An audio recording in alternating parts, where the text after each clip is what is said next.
This is Writers on Film, the only podcast dedicated to books on cinema.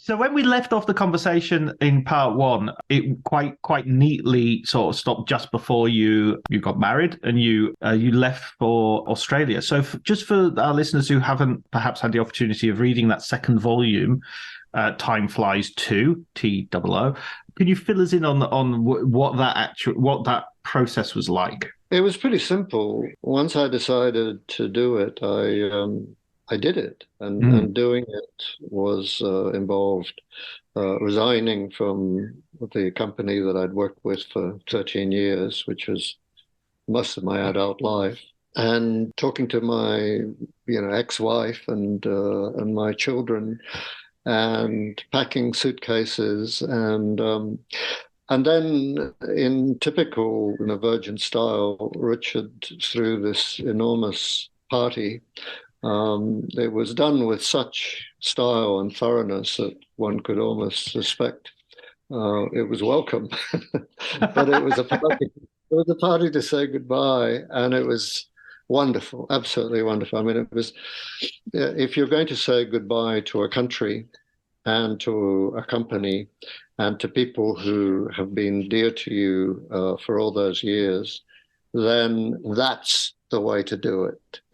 Invite everyone that you're still talking to, and hope that somebody will pay the bill. And thankfully, they did. And so you're still in contact with Richard Branson, right? Yes, yeah. When he comes to Australia, we see each other, and when he doesn't come to Australia, we correspond occasionally. That must be, because you are an important part of Virgin's success, and certainly it's the way it broadened into film. You were a key figure there. I think I was a balancing agent. I think one of Virgin's great skills in employing people, for the most part, was that there was no model for the perfect employee.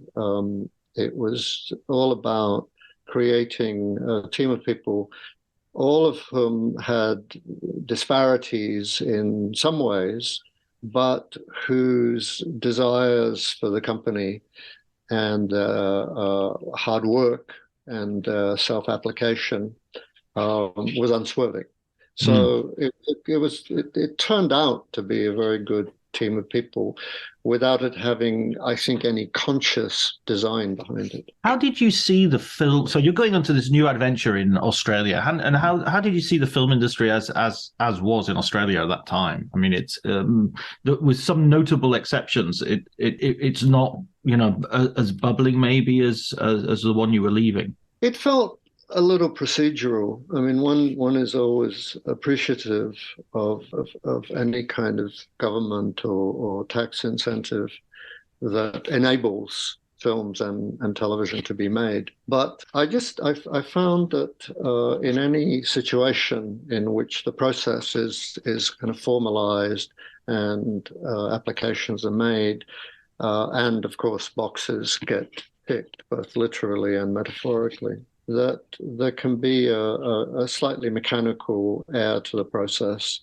and that lighting a fire underneath yourself is really one of the things that one of the driving forces of making movies, and then lighting it under a few other people as well. So I mean, curiously, one of the first things I did on arrival was attend a conference on the Gold Coast where a lot of producers especially attended. And yes, I felt there was a great kind of optimism and buoyancy, but I felt that it was a little procedural as well. You're able to bring in a sort of outsider's view and sort of disrupt the scene to some degree. What were the first projects that you started working on when you got to Australia? Did you have something already to sort of step into as soon as you got there? No, I joined a company because around the time I was getting married, I met all the principals and I decided to marry them. No, no, I didn't. I I decided to join this company, which assured me that part of its intent in the late 1980s was to make movies as well as television. They were already doing television, and I was reluctant to move into that field, which has never interested me particularly, except the more esoteric stuff. But as a whole, it's film on which I felt informed on at that stage on a world scale, and film which I felt was the missing element in the company, and clearly they did too. So they asked me to join them specifically to develop and eventually produce movies for theatrical release. And yeah, it sounds a little like a kind of fishing expedition, but I was sufficiently familiar with the Australian directors whom I thought were of interest or could become so, and so I just met them all basically. There weren't that many, but there was a whole sequence of them who, one by one, visited me or I them, and I felt by the end of that I was educated in who they were and what the aspirations were. One of the pleasures of reading the second volume of your autobiography is that you're meeting a lot of these Australian stars, and specifically the acting talent as well. Although also directors, Andrew Dominic, for instance, is someone who makes his debut film with you, who who aren't stars yet, and so you sort of see them coming up and see that progress happening. I'm thinking of Guy Pearce in Priscilla. Making the step from television into movies. Russell Crowe, of course, also as an early film with you. Yeah, well, George really, George Ogilvy, who directed The Crossing, which was the first film I did in Australia, really found Russell. Well, he and the casting director, Faith Martin, had him on a list, and he showed up late one afternoon with partially missing tooth, knocked them all out. So George called me that evening and said, I think I found one of the three leads for The Crossing, because the three lead actors were all young and therefore probably little known. And so he had found two of them already. And the missing one was in a way the crucial one, because he helps generate the conflict, and Russell just immediately generated the conflict. He's absolute, yeah. I was wondering as well, because The Crossing, Priscilla, they're all quite ensemble films, and there's a film you do later on that you refer to as a sort of Priscilla with heterosexual guys. Do you think that's maybe a feature of sort of Australian cinema? You don't have a one big star that you can sort of carry a film, so you have to you tell more ensemble stories. Well, if the star's character name is in the title, as in Mad Max, you need one, or one who's going to become one pretty quickly. Yes. Or else no franchise for you. Right. But yes, I wouldn't say that there was any particular conscious attraction for an ensemble in this case, but it's set in a small town. There are three characters, all of them in their late teenage years, who create the combustion that leads to the fire, as it were. So you have to, unless somebody is carrying the film through their personal charisma, you actually need to look as broadly as that, and think about the symmetry and the chemistry and the compatibility. So after The Crossing, and you come into doing Priscilla, which is I was interested to read about the making of that, because it's always interesting to read about a success which nobody really knows is going to be a success, and how all the elements that you think of, or I think of as a viewer, as being sort of nailed on, such as Terence Stamp's performance, for instance, are actually the end product of a long process of trial and error, and that he was a particularly difficult role to cast, the role of Bernadette, I should say. Yes. Well, we knew that from the start, that it would be difficult to cast that role, because it requires an actor of a certain age, and actors of that certain age are often more comfortable with doing whatever it is they've been doing for their acting careers up to that point. It was Terence who decided that he was ready for it, or at least a friend of his who persuaded him that he was. And he threw himself right into it. It was extraordinary, because Terence was a very kind of masculine presence. When you saw him in his London environment, there was apart from his great beauty as a young man, it was a man who wore brogues rather than tennis shoes. Kind of gravity. I mean, you quite rightly point out, though, that you'd sort of seen something in him in terms of also the Pasolini movies that he was in. Theorem, that there is even at the height of his fame in the 60s an ambivalence or an ambiguity to his. Well, he was so incredibly handsome, and he was photographed like a god. If you look at even his little-known American Western, Blue, in which I think he replaced Robert Redford, his hair is dyed blonde, and improbably he plays a half Mexican.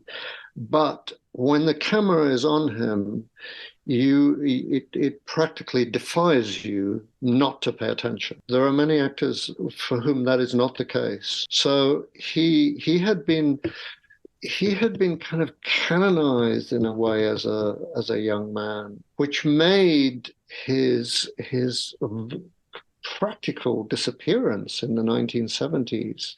In other words, after that burst of fame that began with, Far From the Madding Crowd and Billy Budd and so on. There was a long gap until he then later in the 70s appeared in Superman, which gave him a new kind of lease of life as a screen villain. But the fact is that he was perfect. And when he stepped off that plane from Hawaii and told me he had every hair plucked from his body, I thought, now there's a guy who knows how to get off to a good start. I also love the fact, in sort of an alternative universe, you offered Brian Brown the part, because Brian Brown is, like, for my generation, is the Australian actor, It's we had such fun with Priscilla. I mean, that's one of the reasons I think the film ended up giving as much pleasure as it did, is that we were having such a great time from the start, long before we started shooting it. We treated it all very lightly because the film was going to be made very cheaply, and therefore that weight of responsibility that corresponds to a film's cost was kind of absent in our case. We managed to make pleasure out of everything, even the knockbacks and the difficulties and so on. And one of the things that I most enjoyed as I was writing was remembering vividly how we turned obstacles into amusement, how we turned potential catastrophes into opportunities. And I don't think any of us had or will ever do anything that was so seamlessly strange and pleasurable again. And the fact that you actually appear in the film as well, or a part of you does. Yes, indeed. And I also have a photograph which I would hesitate to put up to the screen, of me in drag with really kind of beautiful legs, and in the middle of the desert, that is. Because when we did the location survey, the cinematographer and Stephen Elliott, the writer director, and I took some drag with us, because we thought that if we came across a really great location and we wanted to bring back evidence of that really great location, what more persuasive evidence could there be than three guys in drag? So we took it and we found the spot towards the end of our recce in Alice Springs, and we slipped into our outfits in the middle of nowhere. But the middle of nowhere, thankfully, was quite near a road. And then when Brian Breeny, the cinematographer, had set up a shot on his wide lux camera, we then stopped a passing vehicle, and this completely bewildered backpacker emerged, and we just said, press that shutter when I get back to that hill over there. And sure enough, we ended up with this absolutely wonderful photo of the three of us, without any actors yet even notionally in the film, who represented the movie. I don't think there's been any greater symbolic engagement from a producer, cinematographer, and a writer-director than being the characters just for the sake of showing people. Yeah. This is the spirit of it. These aren't going to be the actual actors, but this is what it's going to feel like. And of course, you take that to Cannes. And I'm one of the sort of, for me, one of the delights of reading your book is to see another side of Cannes, because I visit Cannes as a journalist and as a critic, and interviewing people and what have you. But seeing it from your side as a producer who's going there to sort of set up a project like Priscilla, and then bring a project, a film, to the festival. It's a really exciting sort of backstage view of the festival. Yeah. Well, we were lucky because the first time we went to Cannes with it, it was just mentioned as a footnote, because Stefan's first film, Broads, which was produced by my wife, Andrina Finlay, was in competition. But already Priscilla was starting to cook. And so we had an opportunity of mentioning it then. But by the time we got to Cannes, before we started shooting the film, we already had Polygram on board. Polygram was a very, very important European film entity at the time, as well as being all the other things that people know. And they enabled us to have the kind of profile that a low-budget movie normally doesn't get there. We financed the trip a bit ad hoc, but we knew that once we got there, they would look after us, as it were, and they did. So the preparation for the film, the casting of it, the kind of absurd kind of dance that existed when we were casting Jason Donovan and or Rupert Everett and so on, was all conducted in circumstances in which we were quite secure. We felt that the film was going to be made, that Polygram would finance it or part finance it. And so that anxiety, which usually corrodes an independent producer at Cannes, was absent in our case, because we felt very grounded. And again, the spirit of fun eclipsed the spirit of anxiety. And that went all the way through, so that when you're actually presenting the film, there's a brilliant story about there's an inflatable Arnold Schwarzenegger, and you want to put him, dress him in drag, like go out in the middle of the night and dress him up. Well, it was just there was so much mischief in the air, and we just felt as if we could really enjoy ourselves, and that in a way, the how well we made the film might be dependent on keeping this kind of buoyancy in motion. And so it proved to be, because when we eventually got around to it, whilst it was difficult in all the usual ways and many unusual ways as well, it was that spirit never left it. Absolutely. I love the story that you say of Stefan keeping the cameras rolling while there's a costume malfunction in the opening number, and that sort of stays in the film. It's not meant to be there, but it works perfectly. It's kind of like a superb introduction to the characters in the situation. It was really everything just came together in a remarkable way that is as everyone will attest, very unusual in the film business. Even the ABBA tunes that we used, that was a last minute thing as well, because Polygram had just signed them, and suddenly access became very possible in order just to ask, because they had been for quite some time such a huge band, and not everyone got a chance to ask them anything. Yeah, but in a way, I mean, Priscilla was kind of ahead of the wave, because that real the stratospheric sort of heights of their sort of re-emergence was not upon us yet. Mamma Mia was far in the future. Well, Mamma Mia had already been a hit once, but what wasn't known until Priscilla was the fact that, as you put it, and there was another wave of ABBA to come. Yeah. And yeah, I mean, we didn't, so they weren't around or anything, it wasn't, Benny, what did you think of that take? None of that, I can assure you. I imagine they would have been scared to be around, because they would have been able to go to the toilet without a worry that someone was going to pop in and jar a memento. Yeah. My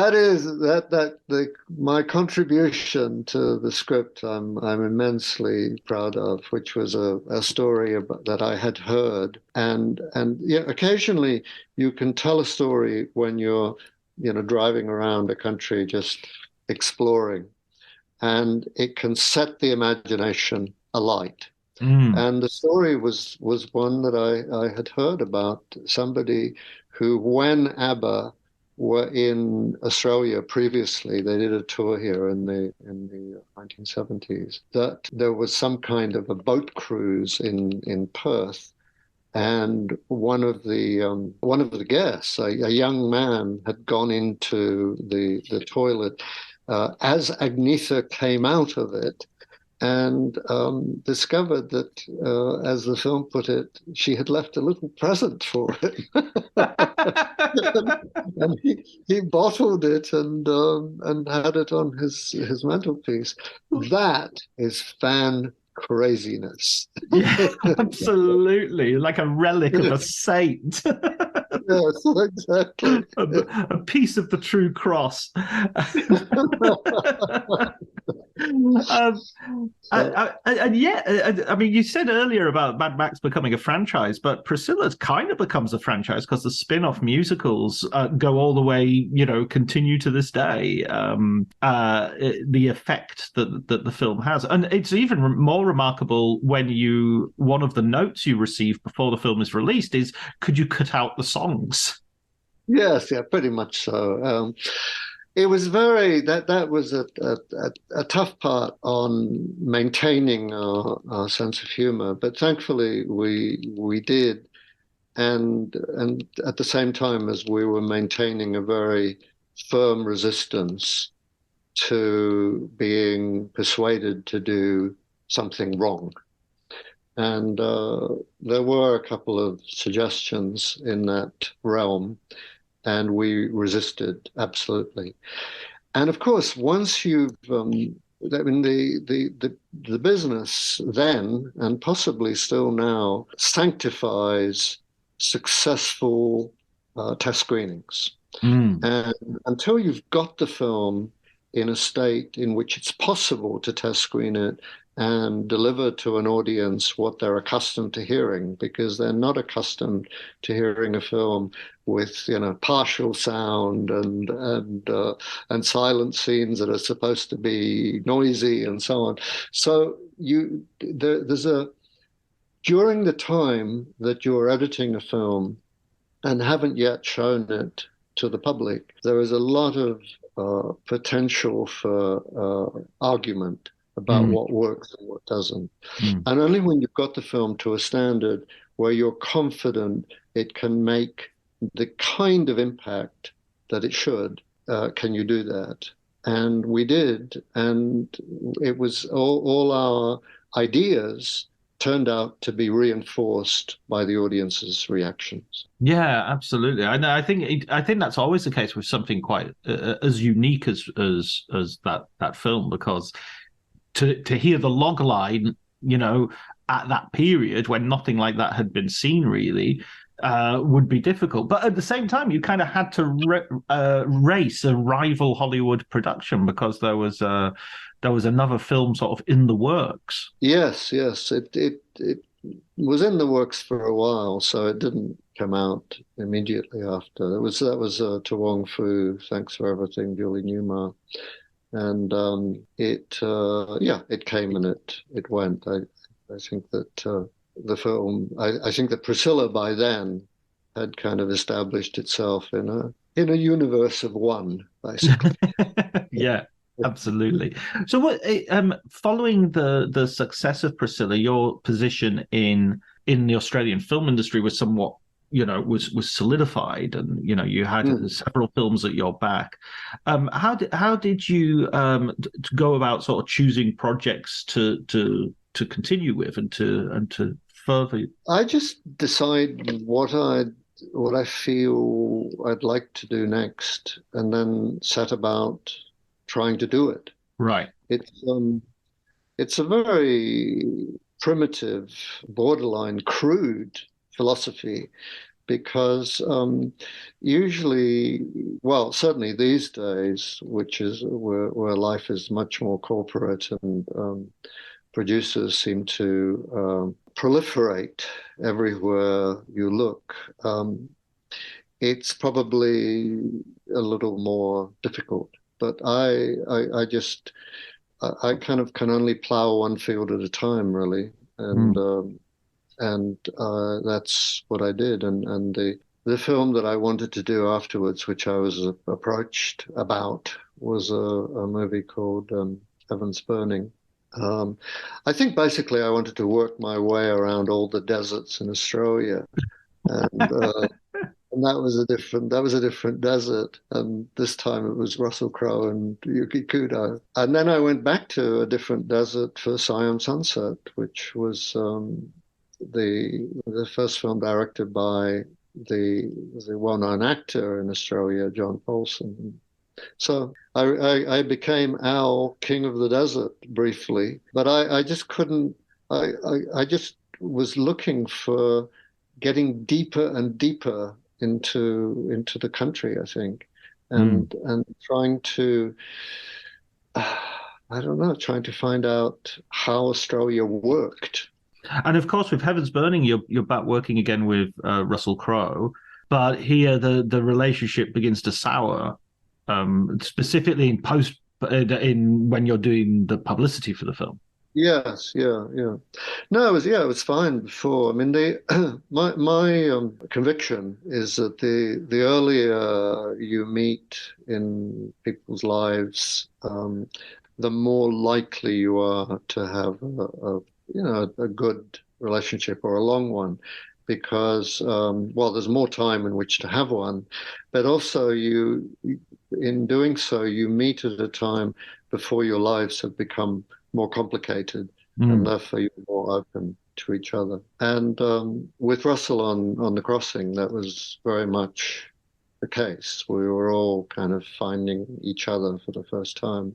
But by the time he did Heaven's Burning, he had made several American movies, The Quick and the Dead, and I think Virtuosity, and he had just finished L.A. Confidential.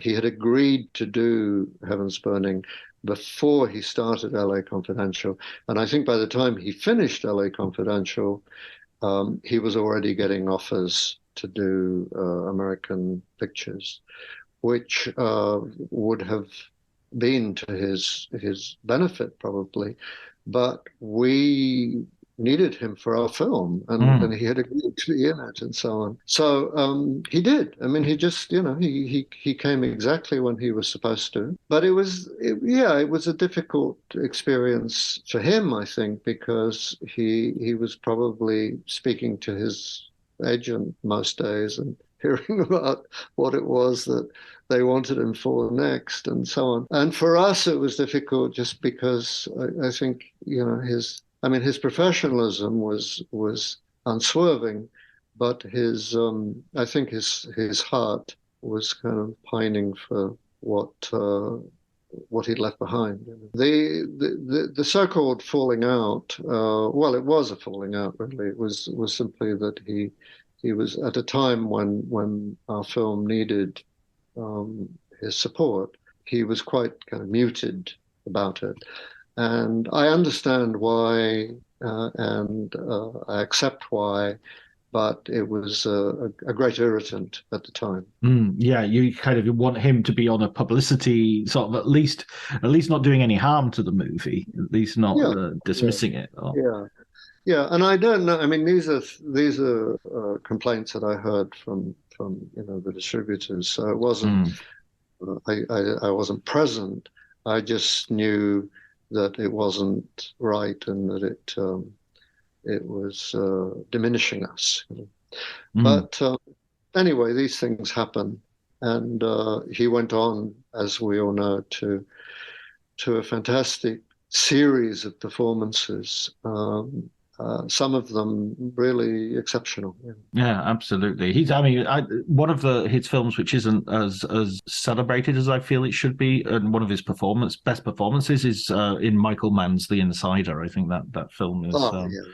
Well, that kind of lit the touch paper, as it were. It was remarkable because he was transformed. I mean, and he felt as if he belonged in that kind of film, as indeed he did in L.A. Confidential and in what he did, for several years after that. And so you go on and you make a series of films which have varied success. There are some which are greeted by the public with more success than others. It's fair to say. Yeah. Siam's Sunset with Linus Roach, Eye of the Beholder with young Ewan McGregor and Ashley Judd just before. Yep. I think that's done about the same time as Phantom Menace, just before the Obi-Wan Kenobi. Yeah, he came out here not that long after to do it. And then you get to Chopper, which I think is a sort of fascinating film that you're involved with, because it sort of represents maybe a new, I don't know, maybe I'm not confident in saying this because I don't know enough about the Australian film environment, but it feels like Andrew Dominik comes on as a sort of new wave of talents. He's coming on, David Maisho is coming on a little bit later, and suddenly you've got a real energy again returning to sort of Australian film. Yes, I'm always looking for things that come alive in my imagination, and Chopper did. And when I met Andrew, that reinforced it, because I could see that what he aspired to do was different from a conventional crime movie. I mean, he had a way of describing Chopper and describing the things he did and the reasons that he might do something unexpected. Was just, it's curious how with films you really have to spend anything between a few months and a few years, and the only things you can really devote yourself to are the things where you can kind of anticipate that the journey is worth making. You have to. It's not that you're prescient about exactly how it's going to turn out. All you know is that the ride is one that engenders curiosity and just demands your attention. And that's the barometer really for anyone who doesn't make decisions simply opportunistically. As a producer, was it in any way sort of dispiriting to see these great talents who you work with in Australia then sort of get picked up by, go off to Hollywood and make, and make great work, but kind of it's almost like you're a feeder club in that Manchester United keep taking your best players at the end of every season. No, because I know how the world works, right. And the world works on expanding your universe within it. Yeah. And so it follows that people will, at the very least, consider opportunity when it's merited. If I were offered the assassination of Jesse James, and I had, Andrew's visual talent, I would have said yes as well. Absolutely, yeah. That's one of my favorite films. I'm not gonna complain about that at all. Yeah. Well, as an admirer of Terrence Malick, as I know you to be, it's very Malickian. Yeah. I apparently, again, this is my little bit of insider Terrence Malick knowledge. Apparently, Malick gave notes to Andrew about the about Jesse James, about the assassination of Jesse James, and the note was lose the voiceover. I'm not joking either. Which is sort of like, it might come as a surprise, but his notes to collaborators were always kind of don't make a Terrence Malick film. I make the Terrence Malick film. You make something else. Yes.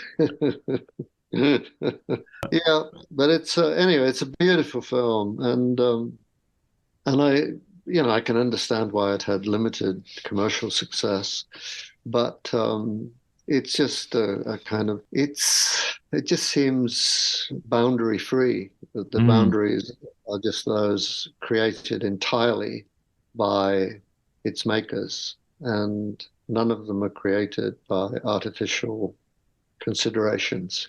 And in this period, you even though you're based in Australia, you're traveling a lot. You're going to festivals. You're taking films to festivals. You're taking films around the world to get financing and to set up projects. This seems also to be sort of like one of the themes of your book, is that you're constantly trying to balance your personal life, your family life, your children, and your projects, the artists who you're trying to bring forth their vision. Yeah, it's a tightrope walk that in advance is going to be one, and the most important thing is not to be unsettled by it. I mean, so much energy goes into lament and regret in what we do, but if you pay attention to your family and you pay attention to jobs that need to be done, there is a kind of surprising symmetry and rightness about what you choose to do at that moment. I've never found it troublesome at all. I just thought whatever needs to be done that's my job should get done. And that's it really.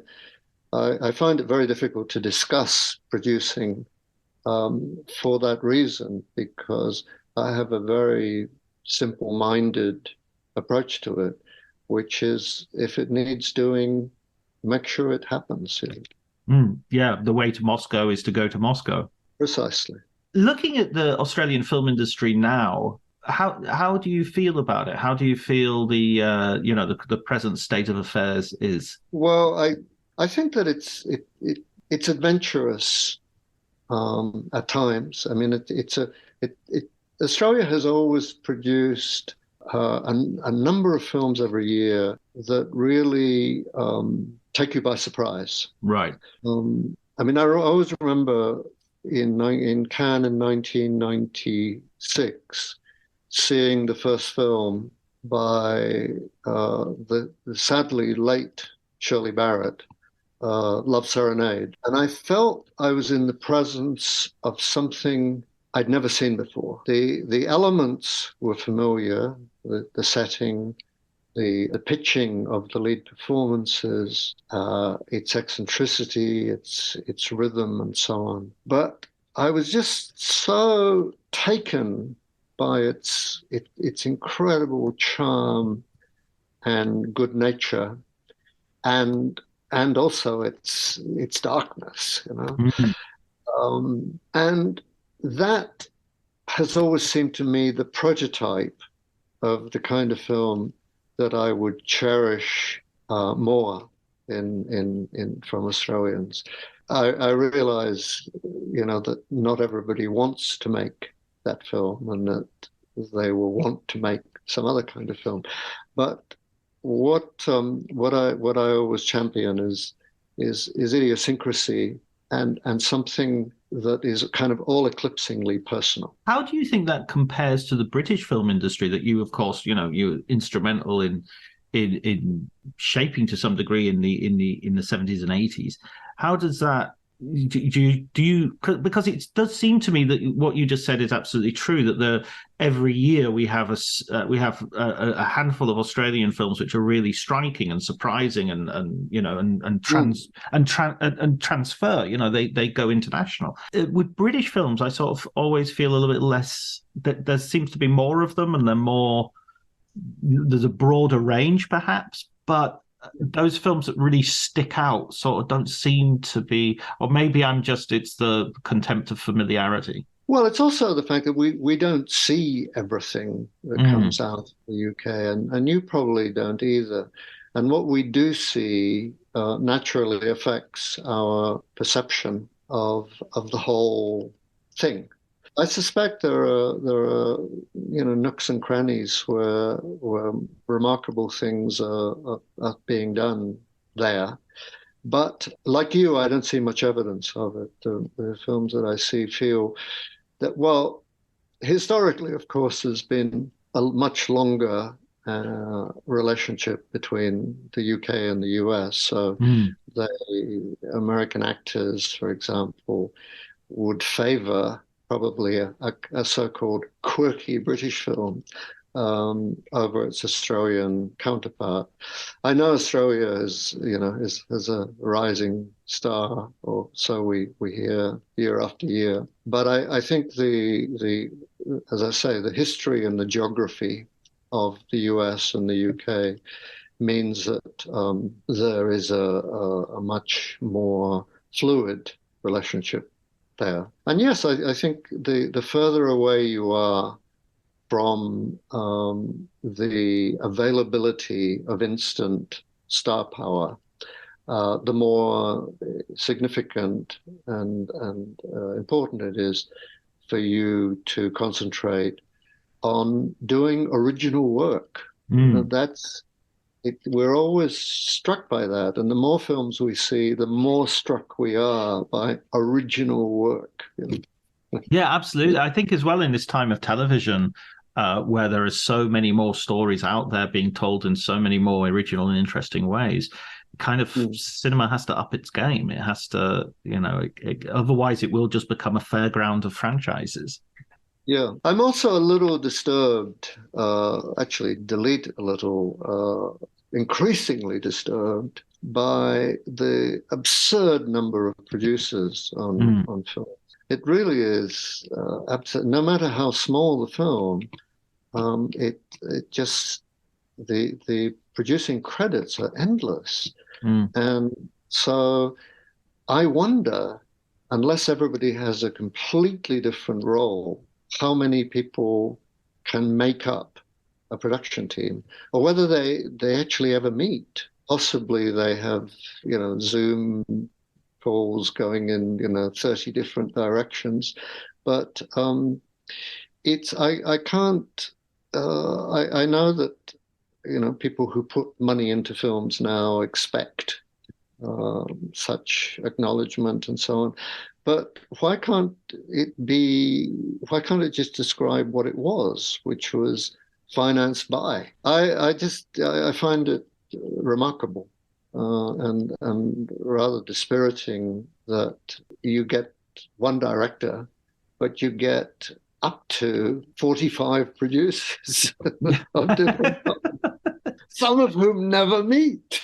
Oh, absolutely. I think there's a law in Hollywood that if Steven Spielberg walks past you, your project is executive produced by Steven Spielberg at that point.